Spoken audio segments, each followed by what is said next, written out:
Today we're going to cover how to use a GTO solver. Most GTO solvers are pretty similar, so the concepts in this will apply to if you're using, say, PIO solver or any other solver. We're going to be using GTO Nexus, and GTO Nexus has a solver, trainer, and preflop ranges. And what we're going to focus on today is the solver. So solving essentially just is a way to mathematically calculate the perfect mathematical strategy given any position and configuration. So I'll walk through a real world example of this to make it more clear. Let's say you're playing a cash game, 6 max, 100 big blinds deep, or roughly, it doesn't have to be exactly that amount. And let's say you're the hero, the cutoff, versus under the gun, who raised. You 3-bet the under the gun pre-flop at 210, and the under the gun calls. Let's just run over that position.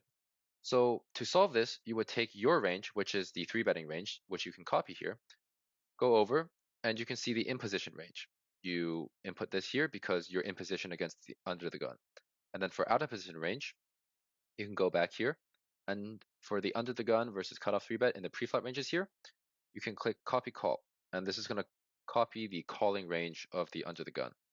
And then you can just paste that in here. Then you have this config tab, and this is setting up some basics of the game. So this is the starting pot post flop. So we can calculate that pretty simply by the under the gun raised to 3, the cutoff raised 3-bet to 10, and the under the gun called. So combined, they put in 20. And then with blinds, let's just say that's 1. And let's just say the starting pot is 21. Your effective stack will be 79 if you started with 100 big blinds. So sums up to 100. ICM and some other niche features I'm not going to talk about. Most solvers do have some more niche features like this, and you can read more in the wiki for either GTO Nexus or for other solvers on how to use those. The next most important thing is the bet configuration. So you have the bet config for out of position and in position. I already set it up to be the same for both. And essentially what this does is it gives the solver the option to bet 40% pot or 120% pot. And then for this raise, it gives it one raise option at every street, and that's you can 3x the previous bet. You can also do it as a percentage. For example, you can input 80, and now this gives the solver to raise to 80% of pot. You can also, of course, add multiple values.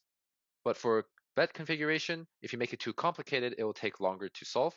And same thing for starting pot and effective stack. You want to keep SPR fairly like not crazy if you want it to solve in a reasonable time. In this case, I chose a 3-bet scenario because that's very fast to solve. But for example, if you had a starting pot of 2, like a limped pot, for example, this will take much, much longer, exponentially longer to solve. So just keep that in mind, knowing your hardware and what your computer can handle. You can test it out. It's not really going to break anything. It's just going to be really slow. So now that you set up out of position range, in position range, and the bet config, you can run solver with any flop you want. Let's just say ace of spades, jack of hearts, 10 of hearts. And then you click build tree once everything is ready. The threads is just how much CPU power to use. You don't have to worry about that. The solver will automatically detect your system. You can change it up or down if you want. And exploitability, you also don't have to worry about too much about this value. Essentially, it's just how mathematically perfect you want it to be. But anything under 1% is more than good enough to study. So you can just click solve. And you can see this actually solves pretty fast. A lot of other positions you might try to solve will be a lot slower depending on your system, and you can just mess around with it to see what your computer can handle.